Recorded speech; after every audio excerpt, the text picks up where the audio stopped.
Baghdad, pada masa kekhalifahan Harun al-Rashid, adalah kota yang tak pernah tidur. Jalan-jalannya dipenuhi pedagang yang menjajakan rempah, kain sutera, buah delima, madu, bahkan barang-barang unik dari India dan Cina.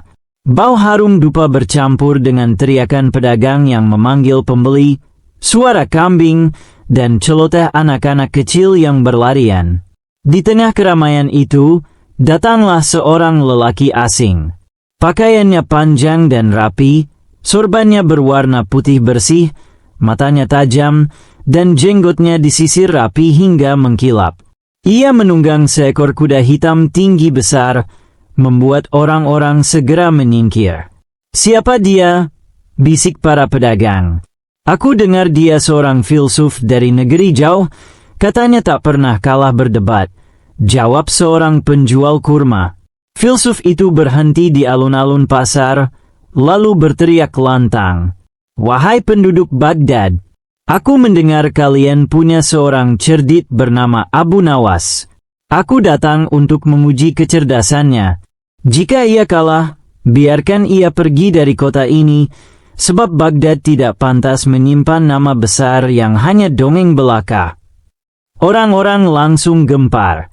Sebagian menertawakan keberanian orang asing itu, sebagian lagi ketakutan membayangkan Abu Nawas benar-benar kalah. "Cepat kabarkan pada Khalifah," teriak seorang lelaki tua.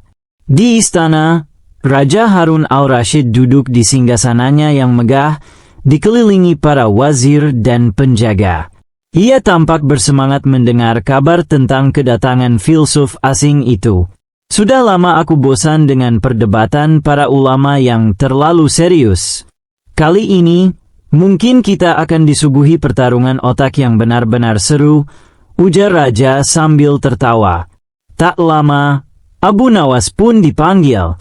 Ia datang dengan jubah sederhana, sorban agak miring, dan wajah santai seperti biasa.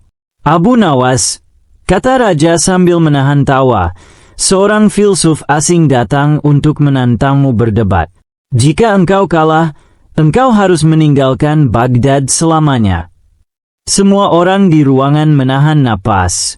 Tetapi Abu Nawas hanya mengelus jenggotnya yang tak rapi, lalu menjawab, "Tuanku, kalau aku kalah, aku rela meninggalkan Baghdad. Tapi kalau aku menang, aku minta satu syarat." Raja mengangkat alis. "Apa syaratmu?" "Filsuf itu harus tinggal di Baghdad dan menjadi muridku. Dengan begitu, ia akan belajar bagaimana menjadi pintar tanpa harus terlihat sombong." Ruangan pun pecah oleh tawa para wazir. Raja mengangguk, "Baiklah, Abu Nawas, aku terima syaratmu." Hari berikutnya, alun-alun Baghdad penuh sesak. Semua orang ingin menyaksikan perdebatan. Di tengah kerumunan, berdirilah sang filsuf dengan penuh percaya diri.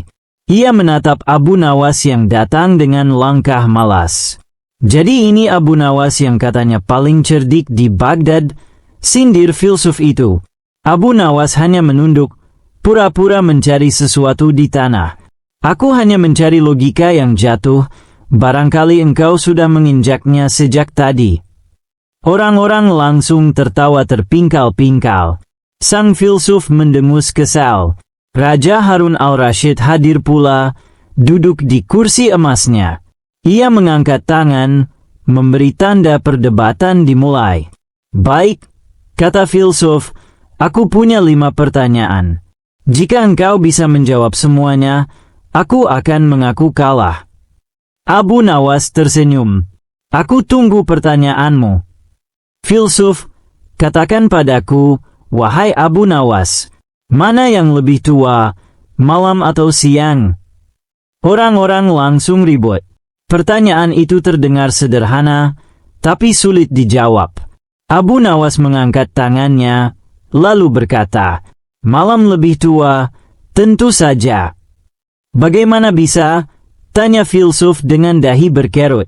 Abu menjawab santai, "Karena ketika Allah menciptakan alam, firman-Nya menyebutkan malam lebih dulu. Bukankah dalam kitab suci dikatakan, dan kami jadikan malam sebagai pakaian, dan siang untuk mencari penghidupan. Maka siang hanyalah anak dari malam. Kerumunan pun bersorak kagum. Raja tersenyum lebar, sementara filsuf hanya terdiam. Filsuf mencoba pertanyaan berikutnya. Jika bumi itu bundar, mengapa manusia yang berada di bawah tidak jatuh? Abu Nawas tertawa keras sampai membuat semua orang penasaran. Orang tidak jatuh bukan karena bumi bundar atau datar. Mereka tetap berdiri karena Allah telah menempelkan kita dengan lem tak terlihat. Kerumunan meledak tertawa. Seorang penjual roti berteriak, "Benar, kalau tidak ada lem itu, pasti aku sudah jatuh ke langit sejak kemarin." Abu menambahkan, "Kalau kau tidak percaya, filsuf, cobalah melompat setinggi-tingginya. Pasti engkau kembali menempel ke tanah. Bukan karena ilmumu, tapi karena lem Allah." Bahkan raja pun terbahak-bahak sampai hampir jatuh dari kursinya. Filsuf mulai kesal, lalu bertanya, "Mana yang lebih banyak, bintang di langit atau rambut di kepalamu?" Abu Nawas menjawab cepat, "Rambut di kepalamu, wahai filsuf." Orang-orang terperangah. Filsuf tertawa sinis. "Bagaimana mungkin? Bintang di langit tidak terhitung jumlahnya." Abu tersenyum nakal. "Justru karena tidak terhitung, maka jelas rambutmu lebih banyak. Sebab rambutmu bisa dihitung dengan mencukur habis kepalamu. Tapi bintang, sampai kapanpun tak akan bisa dihitung." Kerumunan kembali pecah tertawa. Seorang pemuda berteriak, "Hati-hati, filsuf. Kalau kepalamu benar-benar dicukur, jangan-jangan rambutmu malah lebih sedikit dari logikamu." Filsuf semakin merah wajahnya.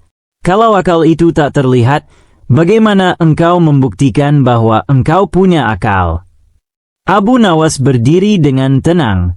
Ia menunjuk ke arah filsuf. "Buktinya ada di depan kita semua. Kalau engkau benar-benar berakal, engkau tidak akan jauh-jauh datang ke Baghdad hanya untuk kalah berdebat denganku." Ledakan tawa bergema. Raja sampai menepuk lututnya, sementara para wazir hampir jatuh dari kursinya. Filsuf, dengan sisa-sisa keangkuhan, mengajukan pertanyaan terakhir. Jika kebenaran itu satu, mengapa manusia berbeda-beda pendapat? Abu Nawas menunduk sejenak, lalu berbicara dengan suara pelan namun tegas. "Kebenaran itu seperti matahari. Ia hanya satu, tapi manusia melihatnya dari jendela yang berbeda. Ada yang melihatnya bulat, ada yang melihatnya menyilaukan, ada pula yang tidak melihat sama sekali karena menutup tirai rumahnya. Yang salah bukan mataharinya, tapi jendela yang digunakan." Suasana mendadak hening. Orang-orang terdiam, merasakan kedalaman kata-kata itu. Raja berdiri dan berseru, "Abu Nawas, engkau membuat kami tertawa sekaligus merenung. Engkau bukan hanya cerdik, tapi juga bijaksana." Sang filsuf terdiam lama. Wajahnya pucat, matanya menunduk. "Aku datang untuk mempermalukanmu, tapi justru aku yang dipermalukan. Aku mengaku kalah, Abu Nawas. Mulai hari ini, aku akan tinggal di Baghdad dan belajar darimu." Abu Nawas tersenyum nakal. "Baiklah, tapi syaratnya kau harus mau tidur siang bersamaku setiap hari, karena akal yang segar lahir dari tidur yang nyenyak." Kerumunan kembali meledak tawa. Kabar kemenangan Abu Nawas menyebar cepat ke seluruh Baghdad. Malam itu, pasar dipenuhi nyanyian dan tarian. Orang-orang menirukan gaya Abu Nawas menjawab pertanyaan, bahkan anak-anak berlari-lari sambil berteriak, "Lem Allah! Lem Allah!" Di istana, raja memberi hadiah besar pada Abu Nawas. Tetapi Abu hanya meminta satu hal sederhana. "Tuanku, aku ingin sepiring besar roti, daging panggang, dan kendi anggur halal." Perdebatan ini telah membuatku lapar luar biasa. Raja tertawa terbahak-bahak dan memenuhi permintaan itu. Maka malam itu, Abu Nawas makan dengan lahap, sementara seluruh Baghdad masih membicarakan perdebatan yang tak akan pernah dilupakan. Suatu malam di istana Baghdad, Sultan Harun al-Rashid menerima sebuah paket misterius. Isinya hanya selai kertas putih polos. Tidak ada tinta, tidak ada tanda tangan, bahkan tidak ada segel. Para penjaga gemetar, mengira itu mungkin ilmu hitam. Para penasehat sibuk berdebat, ada yang bilang itu pesan rahasia, ada yang bilang itu ancaman tak kasat mata. Sultan menatap surat itu lama, lalu bergumam. Bagaimana mungkin sebuah kertas kosong bisa membuat seluruh istana gempar? Keesokan harinya, Sultan memanggil Abu Nawas. Semua penasihat menunggu dengan wajah penuh rasa ingin tahu. Saat melihat surat kosong itu, Abu Nawas hanya tersenyum. "Tuanku," katanya tenang, "surat ini adalah surat paling jujur di dunia. Karena tidak ada kata yang bisa menipu. Kosongnya lebih jujur daripada 1000 janji." Sultan mengangguk, kagum. Tapi Sultan bukanlah orang yang mudah puas. Ia menatap Abu Nawas dengan tajam. "Kalau begitu, jelaskan padaku, apa arti 2 surat kosong?" Abu Nawas tertawa kecil, lalu menjawab, "2 surat kosong artinya 2 kali lipat kejujuran, Tuanku. Tapi juga tanda bahwa pengirimnya sangat sibuk sampai tak sempat menulis apapun." Seluruh ruangan tertawa, bahkan Sultan pun ikut tergelak. Namun, setelah tawa mereda, Sultan masih penasaran. "Abu Nawas, meski jawabanmu lucu, aku ingin kau menyelidiki siapa pengirim surat kosong ini. Aku merasa ini bukan sekadar lelucon, tapi ada rahasia besar di baliknya." Abu Nawas mengangguk. Ia tahu ini bukan teka-teki biasa. Abu Nawas mulai menyelidiki dari pasar, masjid, hingga rumah para pedagang. Ia bertanya kepada para penulis surat, tukang kaligrafi, bahkan tukang kertas. Salah satu tukang kertas berkata, "Aneh sekali, Abu. 3 malam lalu, ada seorang lelaki berjubah hitam membeli kertas putih dariku. Ia membayar dengan emas, tapi wajahnya tertutup rapat. Ia hanya berkata, kertas kosong ini akan lebih berbicara daripada tinta."